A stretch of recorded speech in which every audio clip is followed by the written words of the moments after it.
Have you ever lost someone without ever getting the chance to say goodbye? I lost my little brother in the forest when I was 12.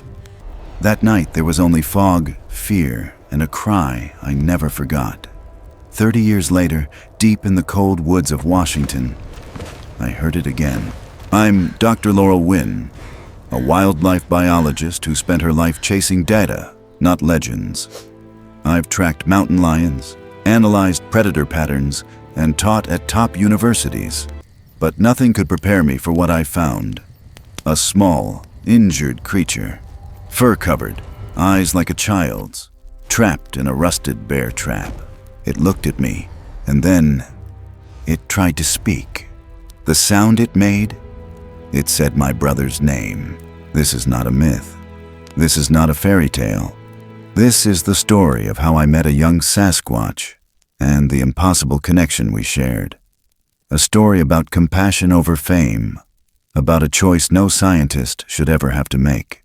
But before I take you further into the forest, I want to know, where are you watching this from?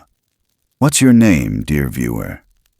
Because stories like this, stories of wonder and kindness, can travel farther than any camera ever could.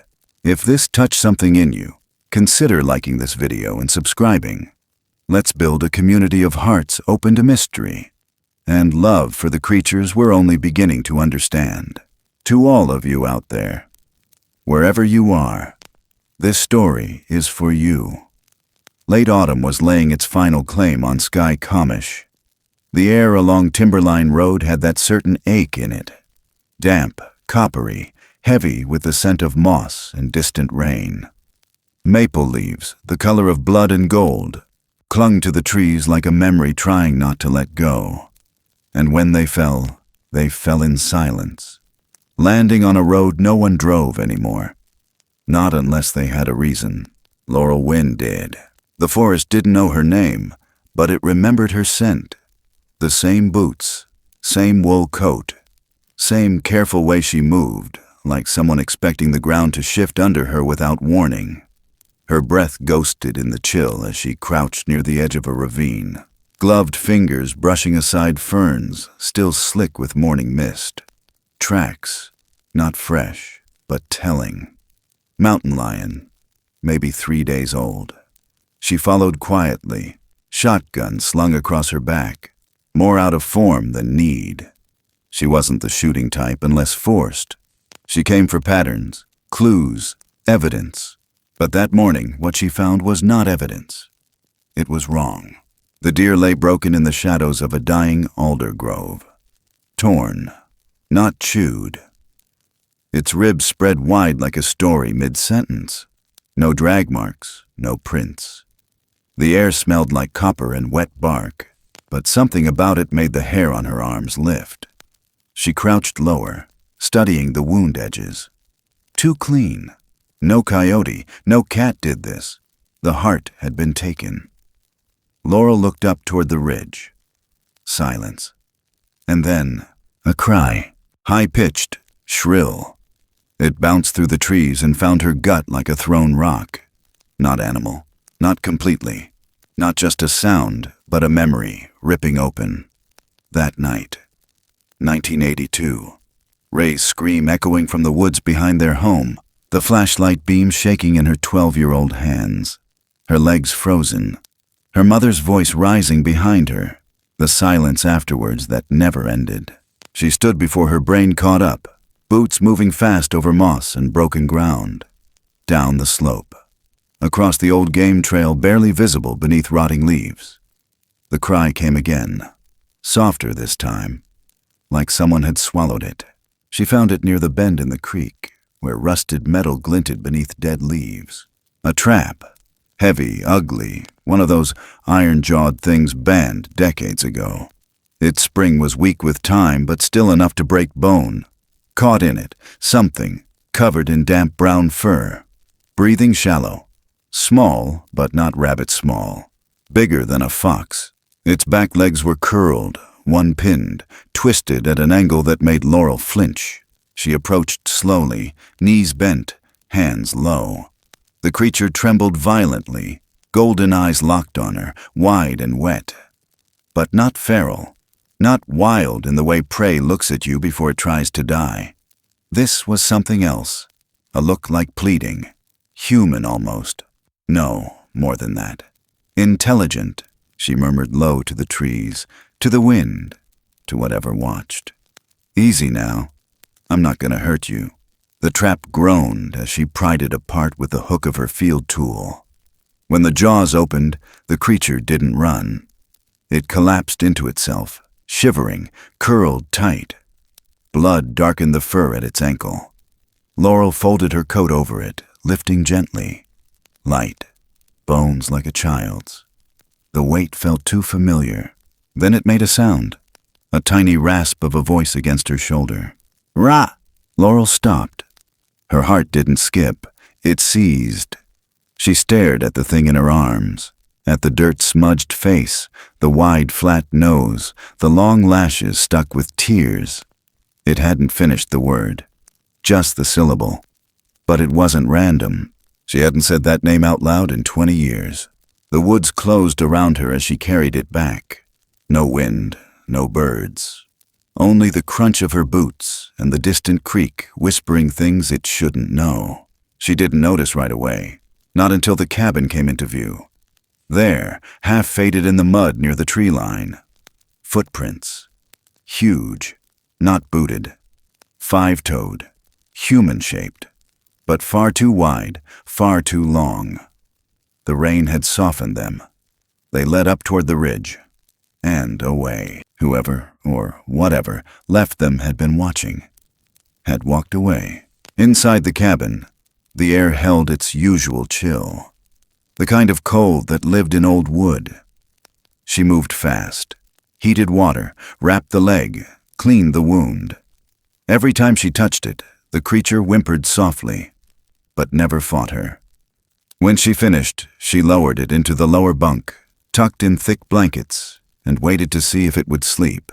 It didn't. It turned toward the wall, shaking, spine rising and falling like breath was a struggle. Laurel sat nearby, not too close.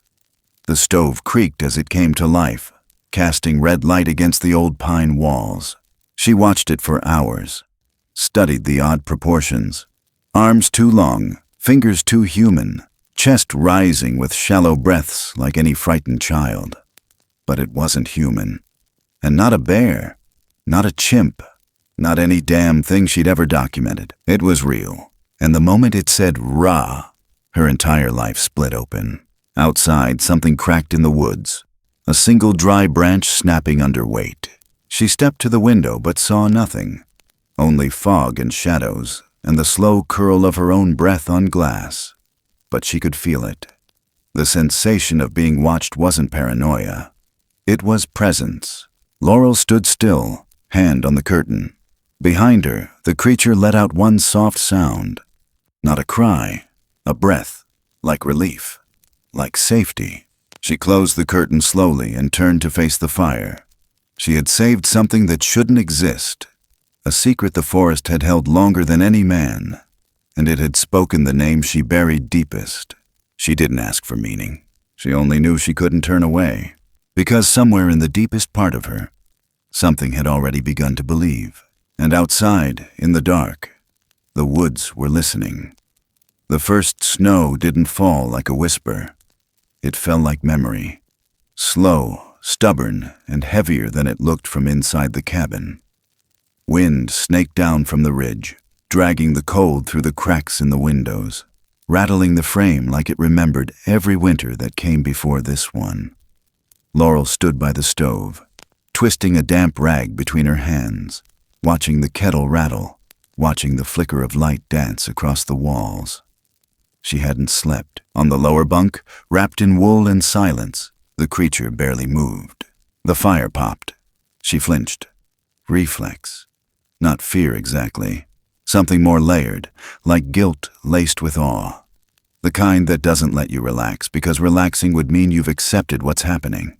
It had been nearly 20 hours since she carried it back from the trap. In all that time, it hadn't made another sound. Not even a whimper. Its eyes opened occasionally, heavy-lidded and slow, then drifted shut again. When she touched the bandaged leg to rewrap it that morning, it didn't fight. Just winced, like it knew pain was the price of being helped. She'd placed it on the bottom bunk without a second thought. She wasn't ready to explain that choice to herself yet. The cabin smelled like cedar smoke, iodine, and boiled potatoes. She set down a chipped mug on the floor near the bed. Mashed apples, soft and warm. The only thing she could think of that wouldn't spook a gut into cramping. It didn't move. "You gotta eat," she said softly. "Even monsters need sugar." The word came out sharper than she meant. So she winced. Not because it was cruel, because it wasn't true. Whatever this thing was, it wasn't a monster. Its fear had a human rhythm. Its silence wasn't the kind that plotted. It was the kind that endured. She sat down on the edge of the cot opposite the fire, boots crossed, coat still on. The cabin's oil lamp flickered against the low beams overhead, its light swaying with every gust of wind pressing in through the seams. Somewhere deep in the wood outside, a tree cracked under its own weight. She felt it in her chest more than she heard it. Winter was moving in fast. The kind that stayed. She didn't name things she didn't understand. But tonight, it felt wrong not to. It wasn't right to keep calling it it. So much fur and breath and bruised bone wrapped around something fragile and listening. Her voice was barely above a whisper. "Sprig," she said aloud, the way someone might call out to a fox just beyond the tree line. "That's what I'll call you, Sprig. Like the ones Ray used to collect. Soft, green, breaking through dead snow, just stubborn enough to survive." The name lingered in the air, and for a second, it almost felt like the thing stirred. But it didn't eat. It didn't move. Not until the dead of night. Laurel woke to the absence of sound, which is its own kind of noise. The wind had stopped. The stove had died down. The silence held its breath. And there, in the flicker of the moonlight bleeding through the curtain edge, she saw it. Sprig, standing, small, unsteady, but standing. One hand braced against the dresser, the other reaching. Not for food, not for warmth. For the photograph.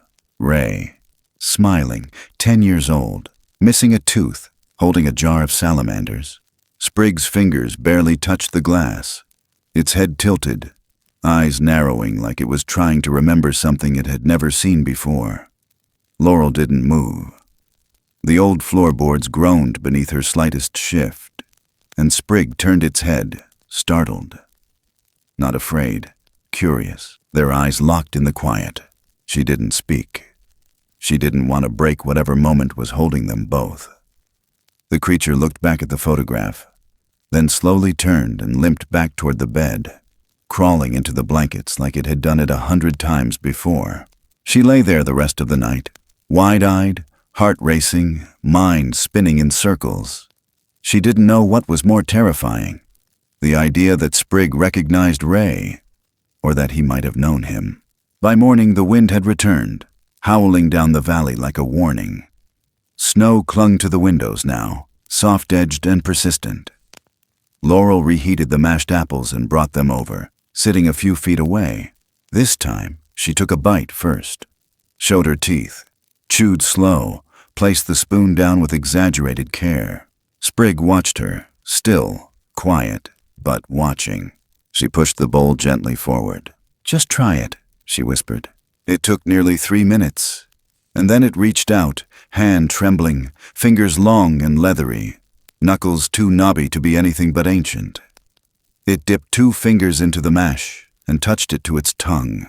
Eyes widened. Another taste, then another. Then it took the bowl. Laurel exhaled, and for the first time since this whole thing began, she smiled.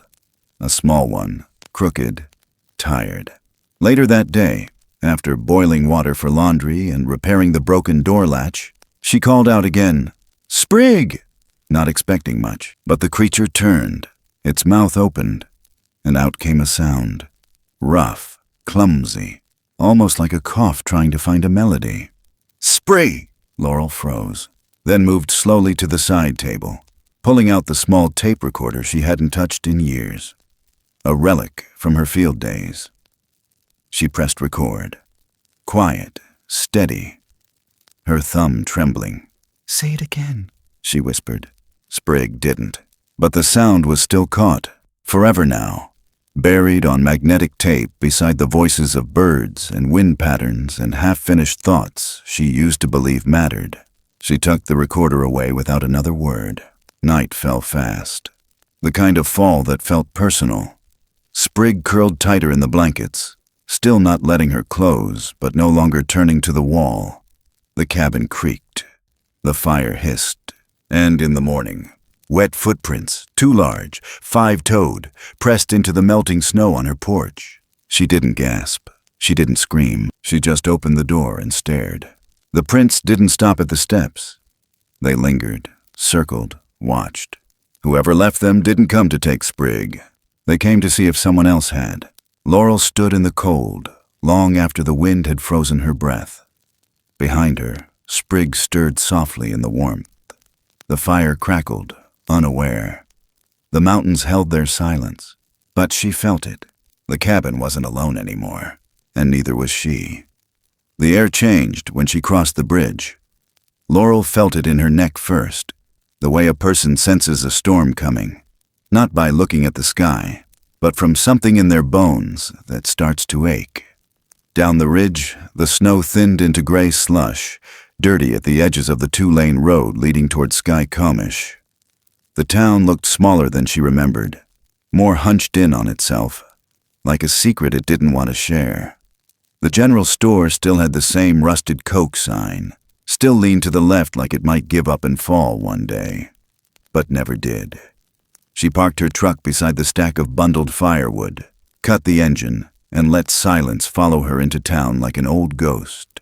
Inside, it smelled like coffee grounds, newsprint, and cedar soap. Mariah looked up from behind the counter with a smile too practiced to be real. She was the kind of woman who always had a dish towel in one hand and gossip in the other. "Laurel Wynn," she said, drawing the name out like a sigh. "I thought you'd grown roots up in that cabin. What brings you back to the land of the warm-blooded?" Laurel gave a soft shrug, hands in her coat pockets. Salt, flour, batteries. Mariah narrowed her eyes just slightly, but enough to let Laurel know she didn't believe a word. "Sure, well, we've got all that, and some fresh rumor if you're in the mood." Laurel said nothing, just stepped toward the shelves. Her shoulders had stiffened, not from the cold. She moved slowly through the store, choosing supplies with more deliberation than necessary. Eyes low, listening. Behind her, the conversation rolled on like a creek just under the surface. "Dog's been howling every night this week," Mariah said to someone near the coffee pot. "Not like coyotes, real long wails, like they know something's walking that shouldn't be." "They said some of the deer gone missing near the timberline," came Hank's gravel voice. Laurel recognized it instantly. Former ranger, once her mentor, now mostly a quiet fixture on back porches and at hunting lodge dinners. "No blood, no prints." Laurel reached for a bag of flour. "You think it's a cat?" someone asked. Nah," Hank said. "Too clean. It's like whatever's taken him don't leave mess behind." Laurel didn't turn, but her knuckles went white around the shopping basket. Ross Keller walked in right then. Boots heavy, belt radio clicking softly. Deputy now, though he still looked 25 and too eager. He nodded to Mariah, then to Laurel. "Afternoon, ma'am.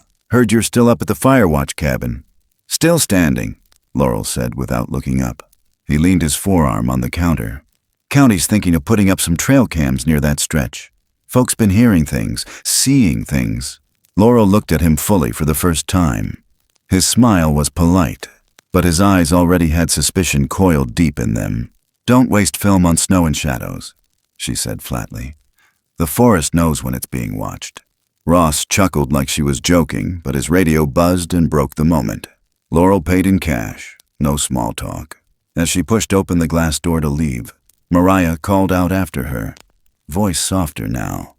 "Laurel, you remember that night your brother went missing?" Laurel paused, didn't turn around, but her breath stilled. Mariah stepped closer, dish towel still in hand. I always thought it wasn't an accident.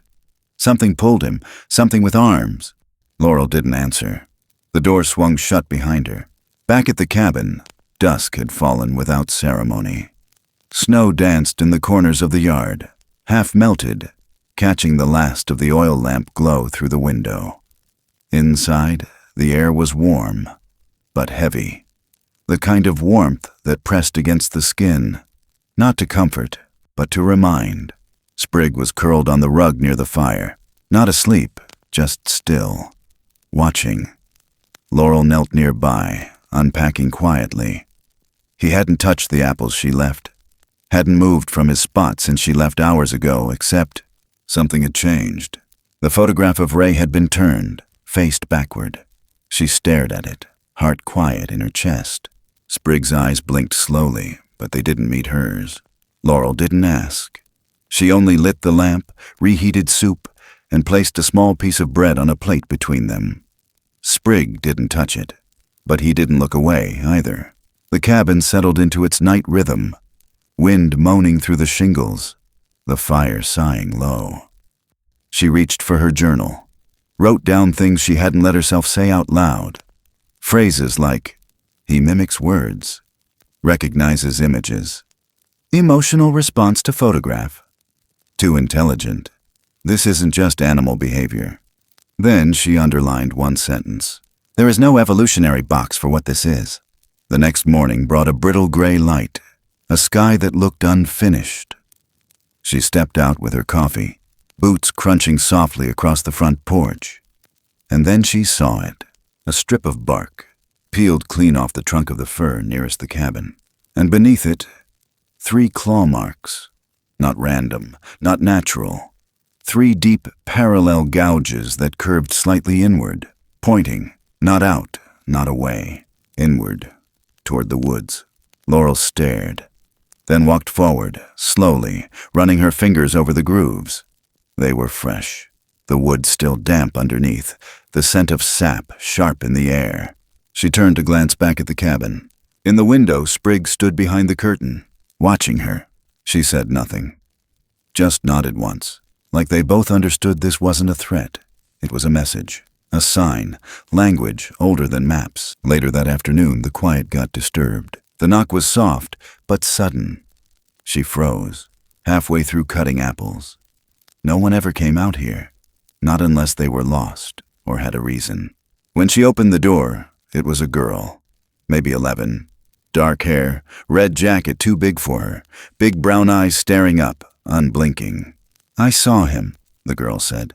Through your window. Laurel felt her lungs pause. The girl pointed. Big eyes, real big, like a doll. I thought he was a kid, but he wasn't. Footsteps crunched behind the girl. Ross Keller, again. And behind him, a man Laurel didn't recognize. Tall, angular, eyes like a hawk scanning for movement. Ross smiled, tight. Sorry, Laurel. This is Maddie Ruiz. Says she saw something near here last night. This is Boyd, wildlife specialist. Helps the county track predators. Boyd didn't smile, just looked past her into the cabin. Laurel stepped forward, blocking the view. Plenty of foxes in these woods. Boyd tilted his head. Foxes don't leave hair like this. He held up a plastic bag. Inside, a thick, coarse strand of fur. Brown. Longer than any coyote or bear. Something in Laurel's stomach dropped. Ross frowned. We might need to search the area, just to make sure there's no injured animal nearby. Could be dangerous. Laurel shook her head slowly. This is private, and nothing's in danger here.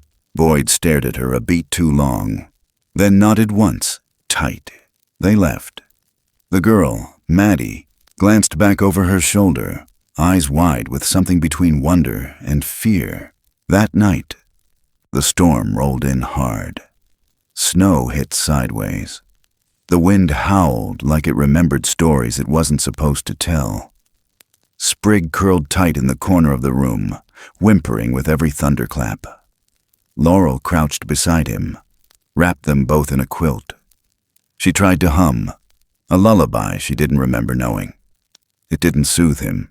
Then she realized He wasn't afraid of the storm. He was afraid of the sound she made before turning on the tape recorder. That tiny plastic click.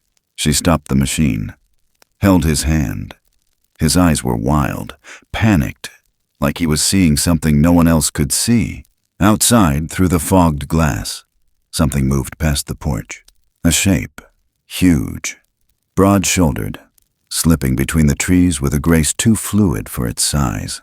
Laurel didn't move, didn't breathe. Then it was gone. In the morning, the snow around the cabin was different. More bark strips, more claw marks. A pattern now, circling, encasing. Not a warning, a perimeter, a promise. But promises, she knew, only held until someone broke them, and someone was getting close. The snow came again that morning, but it didn't howl. It drifted, slow and soft, settling over the ridge like a secret returning home. Laurel watched it from the cabin's lone window, her hand resting lightly on the sill, steam from her coffee blurring the glass in slow, breathy pulses. It was the kind of day where silence wasn't absence. It was presence, thick and full and waiting. Sprig was sitting cross-legged on the rug near the fire, eyes half closed, hands resting palms up on his knees. It wasn't sleep. It wasn't quite rest either. It looked like listening, not just to sound, but to everything.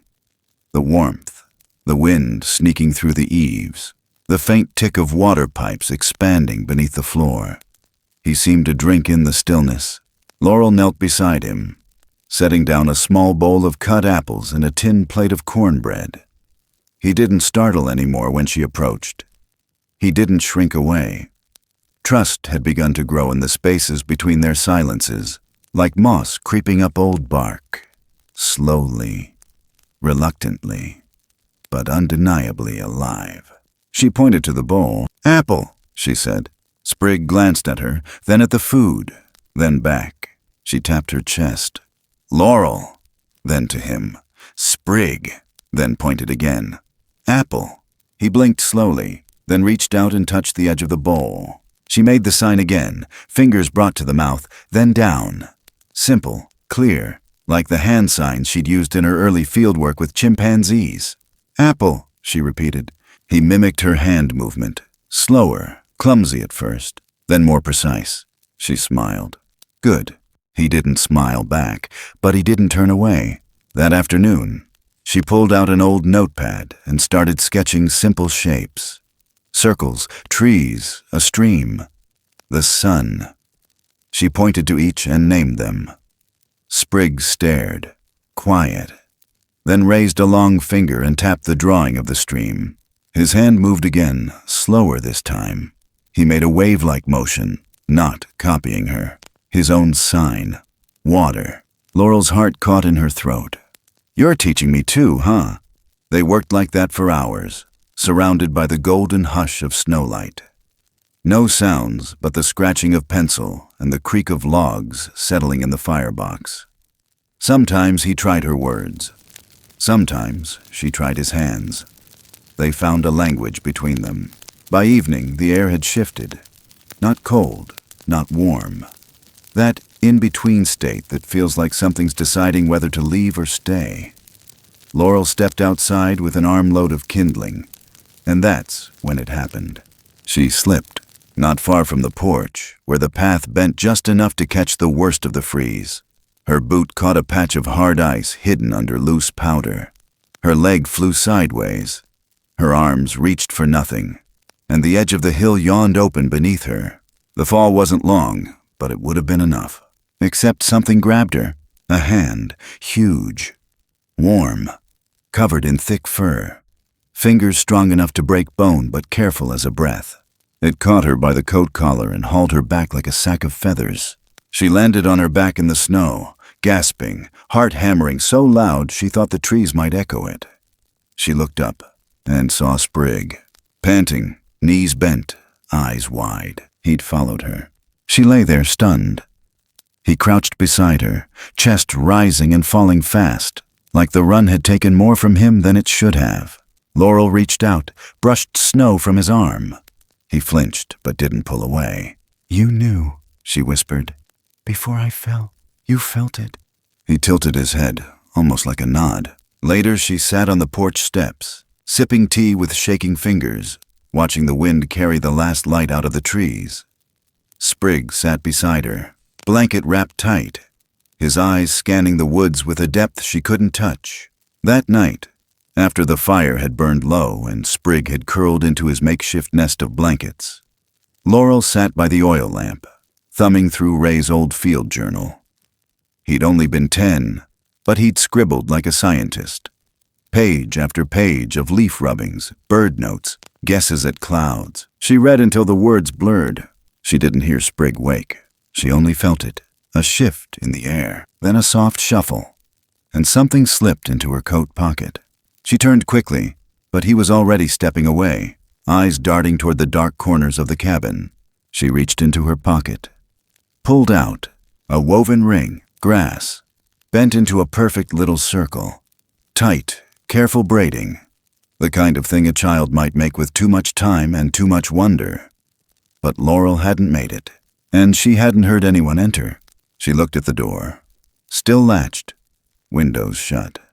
The woods outside blanketed in stillness. She stared at the ring in her palm.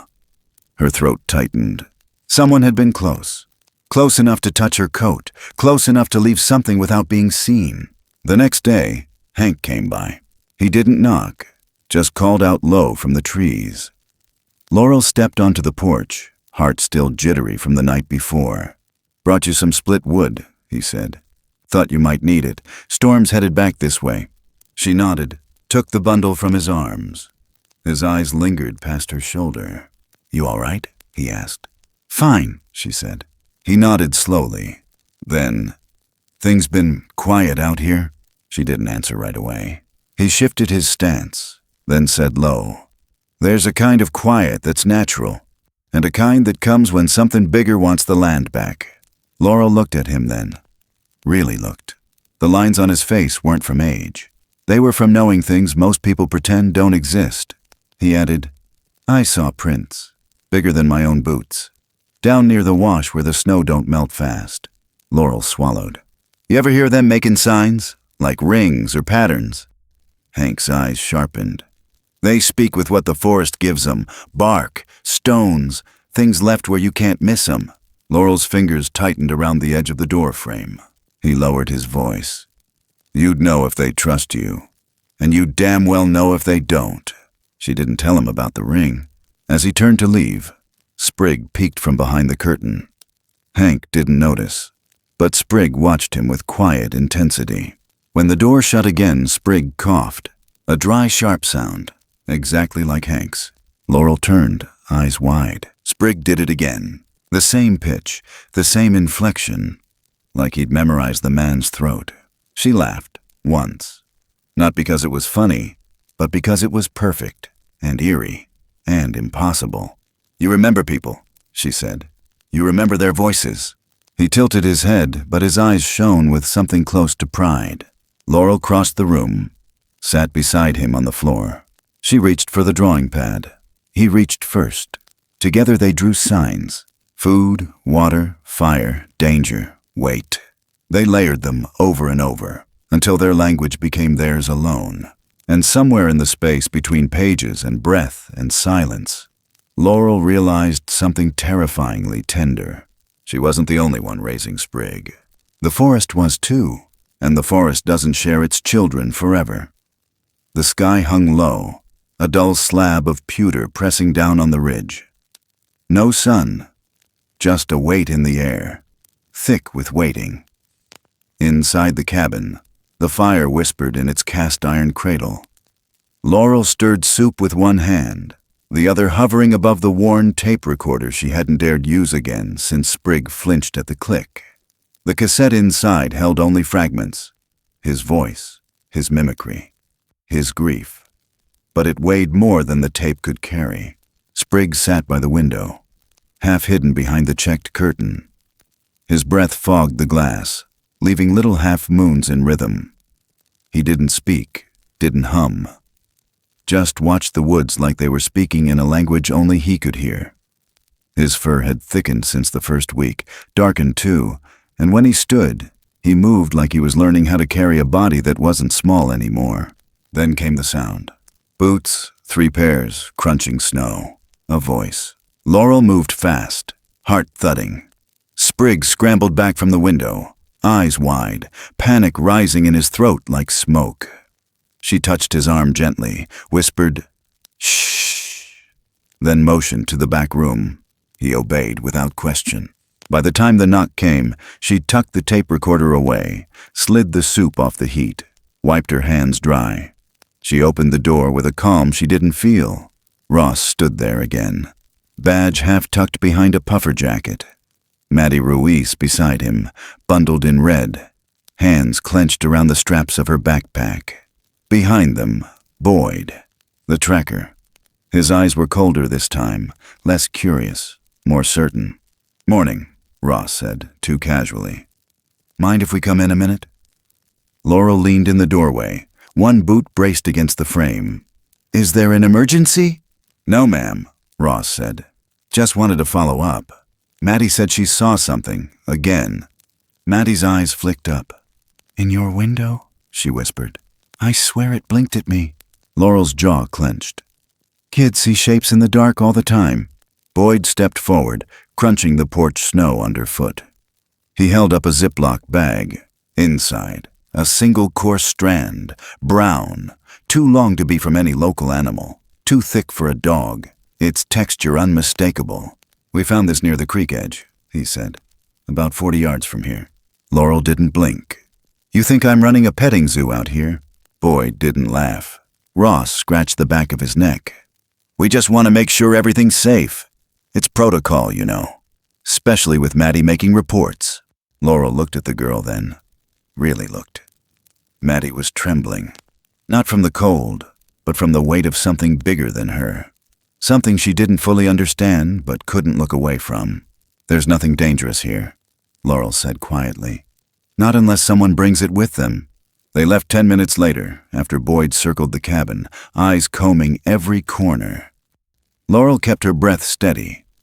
Inside, behind the false wall in the storage room, Sprigg didn't make a sound. But Maddie had seen something, and Boyd had taken more than hair from the woods. That night, the wind picked up again. A storm brewed deep behind the mountains, invisible but loud. Laurel tried not to show her hands shaking as she placed the tape recorder gently on the table. Sprigg sat across from her, knees pulled to his chest, staring. She pressed the record button. It clicked. Sprigg recoiled instantly. Not fear, terror. He let out a choked sound and flung himself into the corner, covering his ears with both hands, curling into the smallest shape he could manage. Laurel leapt up, stopped the tape, crossed the room fast. "It's okay," she said, kneeling beside him. "It's not them. You're safe, I promise." His eyes were wild, wet. But he didn't pull away when she touched his arm. He just kept whispering something under his breath. She couldn't make it out. That night she didn't sleep. Neither did he. Sometime past midnight, a shadow moved across the porch. Laurel saw it through the curtain slit. Tall, still, breathing steam into the cold. She didn't move, just listened. The boards creaked once, then again. Too heavy to be deer, too slow for coyote. The shadow lingered, then melted into the trees. In the morning, she opened the door with her breath held in her throat. The yard was ringed, not with footprints, not with traps, with signs. Bark stripped from trees in slanted cuts, everyone pointing inward. Stones arranged in curved lines, vines braided around the porch post like a child's gift. The forest had answered, not with rage, with protection. She stepped barefoot into the snow, letting it bite. Around her, the patterns formed a circle, not just around the house, around her, around him, but also around a line. A line not drawn in vine or claw or bark. A line of boot prints. Boyd had come closer than she thought. Inside, Sprigg stood at the window again, watching the snow, the trees, the signs. He whispered a word. Not one she'd taught him, one he remembered. Laurel turned slowly. "What did you say?" He said it again, clearer. A word she didn't recognize. But the way he said it, it felt like a warning. Or a goodbye. She spent the afternoon sweeping the porch, clearing snow, hiding signs, scrubbing the claw marks from the railing with a wire brush until her knuckles bled. Sprig sat nearby, silent, watching her erase the proof of everything that kept him safe. She wanted to scream. At the wind. At the man who carried plastic bags and cold eyes. At the silence that pressed in around her like a dare. That evening, as snow fell sideways and the oil lamp flickered low, Sprig walked over to her without being asked. He placed a hand gently on her knee, then opened his palm. Inside, an acorn. Just one. Laurel stared. He pointed to her chest, then to the fire, then back to the acorn. She didn't understand, but she felt it. Something growing. That night, just before sleep took her, she thought she heard the forest whisper. Not in words, not in English, but in breath, in warning, or in prayer. And in the back of her mind, she knew. One wrong step, one sound too loud, one glance too long, and the fragile line between two worlds would shatter. Not with rage, with grief. The wind carried a new sound that week. Not one Laurel recognized at first, but one that Sprig did. It came from far up the ridgeline, past the tree line where even the hardiest firs grew thin and the land turned from shelter into silence. It was low and long, not a howl, not quite a voice, more like the echo of something remembering itself. Sprig heard it before she did. Head jerking upright, body stiffening, breath catching in his chest as if his name had just been spoken by something older than language. He didn't cry. He didn't hum, he answered. Laurel was chopping wood when it happened. She turned just in time to see him standing in the clearing, arms loose at his sides, head tilted back toward the mountains. Then the sound left him.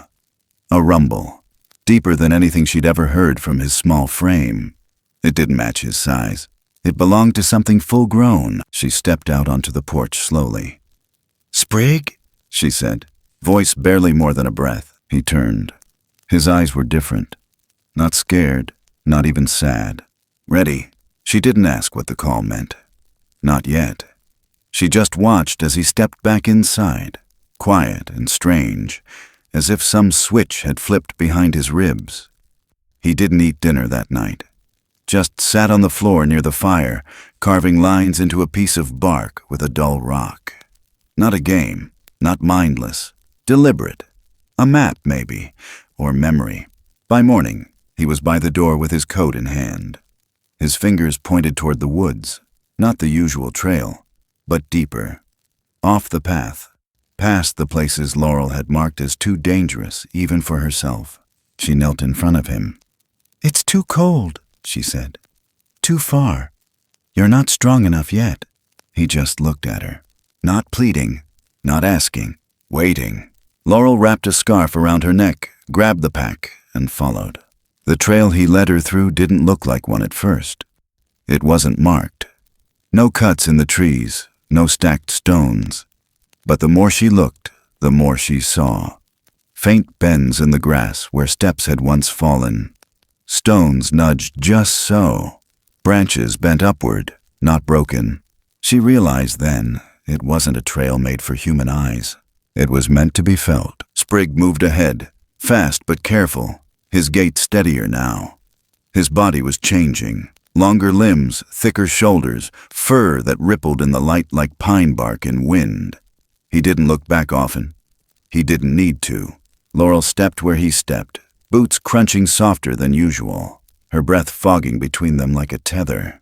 They climbed for over an hour, higher than she'd ever let herself go alone. Then the land dropped. It wasn't sudden. It was slow and sneaky, like the earth had gotten tired of being solid. One moment she was walking, the next her boot slipped against a patch of moss she hadn't seen and her balance disappeared. The world tilted. She didn't scream. There wasn't time. Her fingers clawed for purchase on the icy dirt, boots scraping, backpack dragging her weight down faster. And then something caught her. Not something. A hand. Massive, warm, covered in thick dark fur. Fingers wrapping tight around her wrist like steel wrapped in velvet.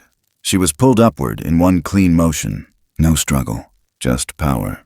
When she looked up, it wasn't Sprigg. It was someone else. A face. Not monstrous, not beast, not human. A brow furrowed with age, deep eyes like molten tree sap, wide nose, cracked lips that didn't speak, but understood. They stared at each other for what felt like a year. He didn't bare teeth, didn't growl. He let go gently. Laurel stumbled back onto the ledge, chest heaving, heart pounding, legs like rubber. She looked around. Sprigg stood just behind the larger figure. Not afraid, not even surprised. He stepped forward, took her hand, and placed it back on her own chest, as if reminding her she was still here. Still alive. The elder turned and faded into the trees without a sound. She wanted to chase him. Wanted to ask every question she'd never dared voice. But her knees buckled. Sprigg caught her again, gently, then pointed up the trail. They kept going. The sun arched toward the ridgeline as they reached a clearing. It wasn't marked by rocks or branches, but by quiet. A quiet so full, it vibrated. Sprigg walked to the center and sat cross-legged, eyes closed, palms open. Laurel stayed at the edge, afraid to break whatever sacred thing was settling over them. The light shifted. Wind bent through the trees, carrying scents she didn't recognize. Wet stone, lichen, cedar smoke, and under it all, something old, a scent that felt like memory. She sat on a log, breath shallow, eyes never leaving him. Time passed without ticking. Then Sprigg opened his eyes and whispered something. Not to her, to the forest. He stood, walked to her, and placed a hand on her shoulder. They walked back slower. Descending wasn't just about gravity. It was about return. As they neared the cabin, she noticed them. Marks, all around the trees circling her home. Handprints, huge. Pressed into the trunks with such force the bark had blistered. Not scratches, not warnings. Circles, fingers splayed outward, palms inward. A perimeter. Protection. Laurel ran her hand along one of the prints. It was still warm. She turned and saw something that didn't belong. Tracks. Human. Boots. Boyd. She followed them a few yards toward the ravine and stopped. He'd gotten close. Too close. Sprigg stood behind her, still, his shoulders squared, his eyes unreadable. Laurel reached for his hand, and in that silence, that terrible, beautiful silence, she understood. The forest wasn't just watching. It had chosen, and it was running out of patience. The mountain didn't shake the morning it answered. It hummed. A low, bone-deep vibration moved through the floorboards of Laurel's cabin. So faint at first, she thought it was the stove. But the air wasn't warm. The walls weren't creaking like they usually did when the fire popped. This wasn't heat. It wasn't wind. It was something calling. Sprigg had been sitting in front of the cold hearth since before sunrise, his eyes fixed on the fog-shrouded ridgeline beyond the window. He didn't blink much. Didn't rock the way he used to. He'd grown so fast it frightened her sometimes. Not in size, though that too, but in presence. There was a gravity to him now, as if something ancient had taken root inside his chest and was stretching outward. Laurel placed a hand on the table to steady herself. The glass of water beside her trembled faintly. Just once. Then stillness again, and then Sprigg stood. He moved without hesitation, not waiting for her permission, not even looking back. His body knew. His mind had already answered. He went to the back room where they kept their coats and boots, and picked out the heavy wool parka she'd stitched to fit him last week. She didn't stop him. She only asked, "Is it time?" Sprigg nodded once, solemnly, and for a moment his lips parted, just enough to release a sound not meant for her. A note low and long, too complex for language. Not mimicry, not imitation, it was reply. The cabin went silent. Laurel turned slowly toward the tape recorder resting on the table beside the window. She stared at it for a long time, then walked over. Her hands didn't shake when she opened it. Didn't flinch when she pulled the cassette from inside. It was the only copy. Hours of evidence. Sprigg's name. His first words. His first sounds. her only thread to a world that would demand proof in exchange for belief. She held it over the stove for 1 second, then dropped it in. Plastic blistered, tape curled into itself. The smell of melting memory filled the room. She turned to find Sprig watching her. No words, no thanks. Just knowing. She packed quickly. Apples, a scarf, the blanket with the stitched deer from when Ray was a baby. Sprig slipped it around his shoulders, not like warmth, but like armor. They left before midday. The trees felt closer now. The forest didn't make noise the way it used to. Birds were gone or hiding. Snow fell in lazy spirals but didn't settle. The wind had stopped somewhere along the ridgeline and refused to come down. She followed him, not like a parent, like someone holding the last piece of something holy and trying not to crush it. Sprig didn't speak as they walked, just moved, fluid and confident. He no longer looked like something that didn't belong in either world. He looked like both worlds had shaped him. They reached the clearing by dusk, the one she'd once feared even looking at, back when she first suspected the woods were not just alive, but watching. 3 shadows stepped out from the trees. One knelt. Laurel's breath caught in her throat. The first figure, taller than the rest, shoulders broad, fur threaded with gray like ash woven into soil, bent low, eyes glowing soft in the dimming light. It looked at her first, not through her, not around her, at her. Then it looked at Sprig, and something passed between them, a language older than sound. The other 2 stepped forward, a smaller one, face sharper, motion quick like a flicker of firelight, and the other, broad-chested, dark-eyed, still as stone. Family. Not a guess. Laurel stepped back, instinctively. Not out of fear, but reverence. Sprig turned once. He didn't speak. He just wrapped his arms around her leg, forehead resting against her knee. She cupped the back of his head gently. Her fingers knew the exact shape of the crown she'd brushed 100 times. "I know," she whispered. "I love you." She didn't. He let go. Then he walked forward, toward them. A movement in the trees made her freeze. From the opposite ridge, a lens flashed. She turned sharply. "Boyd!" The tracker had followed them. Laurel shouted without thinking, "No!" But he was already raising the rifle. It wasn't aimed at her. It was aimed past her, at them. A low growl ripped through the clearing before the shot fired. The earth beneath them lurched. Not a quake, but a collapse. Stones cracked. A deep roar surged from the tree line like the voice of the ridge itself. Trees didn't fall. They bowed. A landslide broke loose, not above Boyd, but around him. Snow, rock, roots twisted from the soil.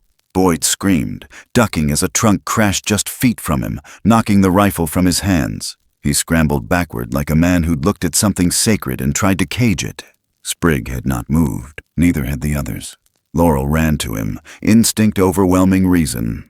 But he turned and placed a hand on her chest. She stopped. He stepped back into the line between the giants, eyes still locked on hers. One of them, a mother maybe, or something like it, reached out and rested a hand on Sprig's shoulder. Then, unbelievably, bowed. Laurel's chest cracked. Not from pain, from the unbearable grace of being seen. Sprig turned once more, then walked into the trees. She stayed there long after they were gone. The mountain quieted. Boyd was gone, or hiding. The forest didn't kill him. It taught him, and maybe that was worse. Laurel stood in the empty clearing, wind brushing past her ears like a farewell. And then, small footsteps. She turned. Sprig ran to her, arms open. He didn't cry. She did. He wrapped around her like he'd never left.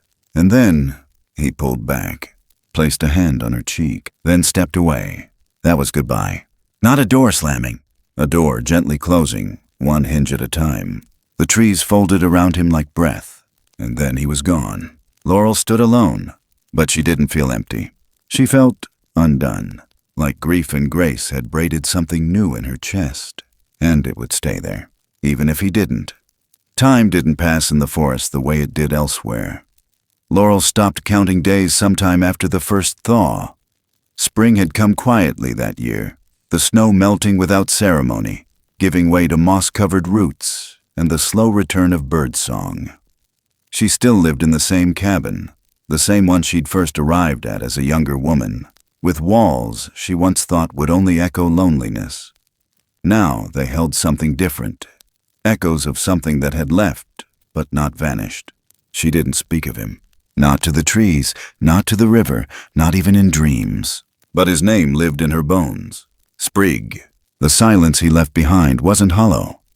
It was full, like a song you didn't dare hum aloud because it was too sacred. Some mornings, she swore she could still hear his soft steps along the floorboards, or the sound of his hand dragging gently across the wood wall on the way to the stove. But when she turned, the space was always empty. And that emptiness didn't ache. It held space. Laurel still went into town once every 2 weeks, just enough to keep the rumors tired and uninteresting. Mariah no longer asked questions, and Hank, bless him, just left chopped wood on her porch with a note that said, "Watch the west slope." They all knew something had changed in the woods that winter, but no one asked why, not directly. Not since the storm that rolled through with a landslide. The one Boyd never came back to explain. The tape recorder never came out again. Laurel wrote sometimes. Short notes, observations, names she'd forgotten, a sketch here and there. But she'd stopped trying to make sense of it all. It wasn't for science anymore. It was for something older than discovery. Something like faith. She wasn't waiting for him to return. But she left the porch light on some nights. Not for him, for herself. To remember that once, she'd opened her door to something no one believed in, and it had reached back. Summer came, then left. Fall turned the hills to rust and ember, and with it came a kind of breath Laurel didn't know she was holding. The trees near the cabin leaned in closer each year. Or maybe she'd just stopped resisting them. Then, one morning in early October, she found it. A carving. Not a message, not a sign of danger. A statue, left on the front step, beside the hollow log where she kept dry kindling. Wood, weathered but warm to the touch. The shape was unmistakable.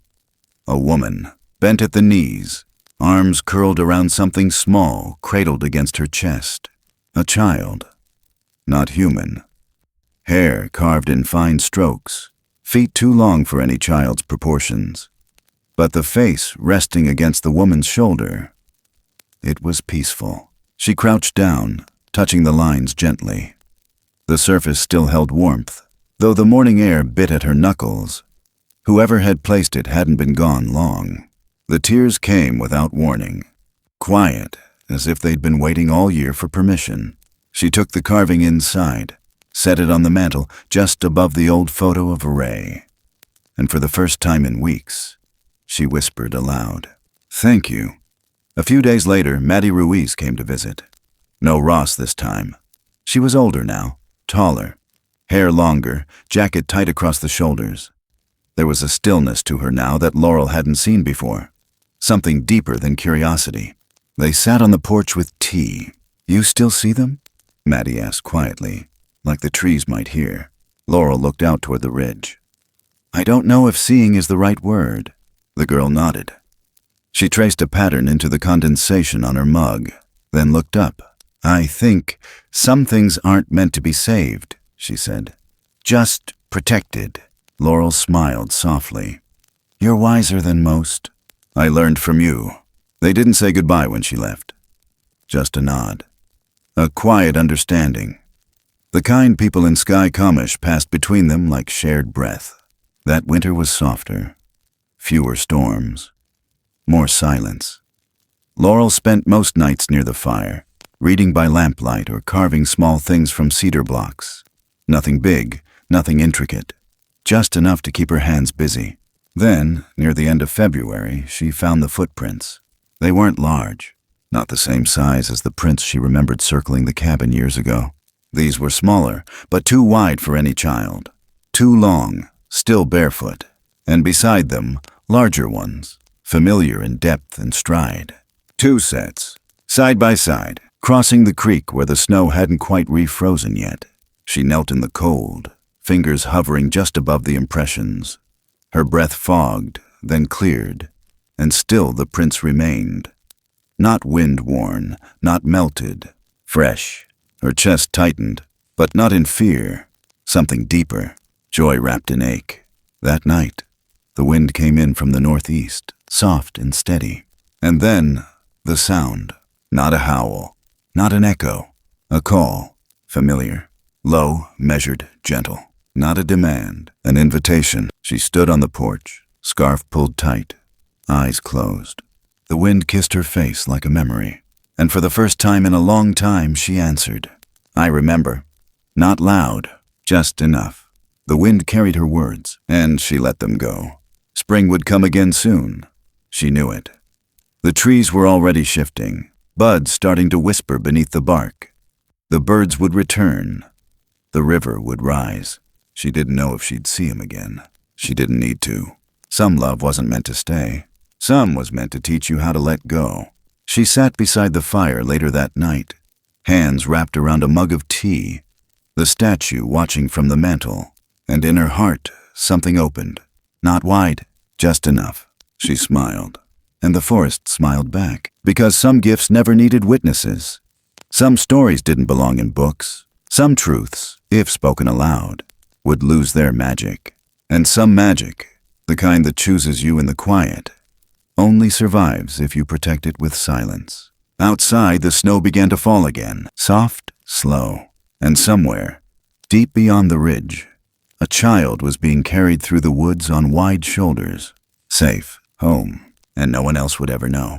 But Laurel would always remember, because love doesn't vanish. It echoes.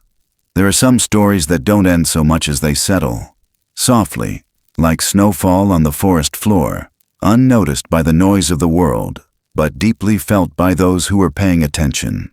This was never just a tale about wilderness or creatures hidden in the trees.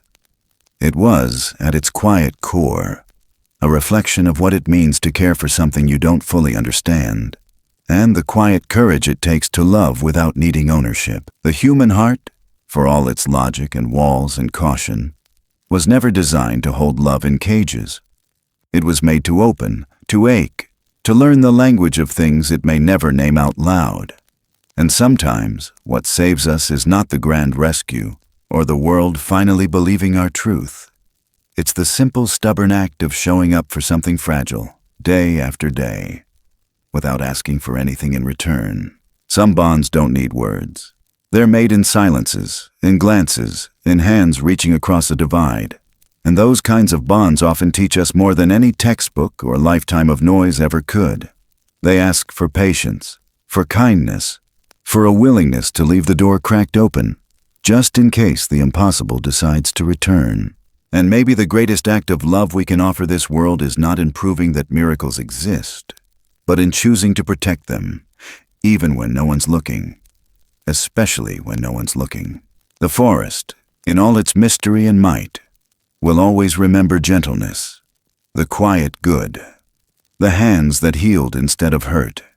And though most people will never see what lives just beyond the reach of light and certainty, that doesn't mean it's not there.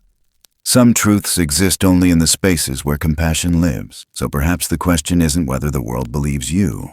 Perhaps the real question is, did you choose love anyway?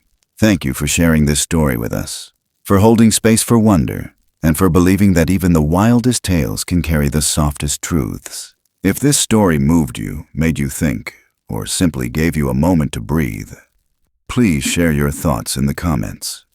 We'd love to know what you felt, what stayed with you, and what echoes in your own quiet moments. And if you'd like to journey with us again through more stories of the heart, the unknown, and the deeply human, don't forget to follow, like, and subscribe to the channel. Sometimes the stories we tell say less about the world and more about what kind of people we're still hoping to be. Take care and keep listening. The forest is never truly silent.